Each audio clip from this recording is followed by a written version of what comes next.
কমলা নিবাস আসছে, তবে কি শেষের পথে চিরদিনই তুমি যে আমার? জি বাংলার দর্শকদের জন্য আসছে এক নতুন চমক, কমলা নিবাস। প্রথম ঝলক প্রকাশের পর থেকেই এই ধারাবাহিক নিয়ে তৈরি হয়েছে আলাদা উত্তেজনা।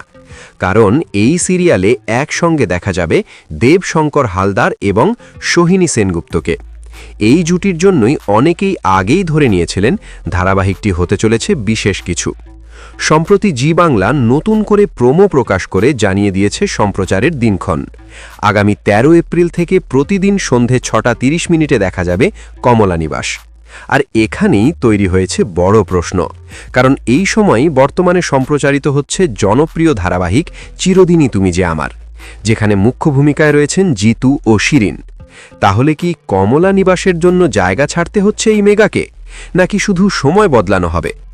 এখনও পর্যন্ত চ্যানেলের পক্ষ থেকে চিরদিনই তুমি যে আমার বন্ধ হওয়ার কোনো আনুষ্ঠানিক ঘোষণা আসেনি। ফলে দর্শকদের মধ্যে তৈরি হয়েছে ধোঁয়াশা। একদিকে নতুন ধারাবাহিক নিয়ে উত্তেজনা, অন্যদিকে পুরনো প্রিয় মেগার ভবিষ্যৎ নিয়ে অনিশ্চয়তা। সব মিলিয়ে জি বাংলার সন্ধ্যা স্লট এখন চর্চার কেন্দ্রবিন্দু।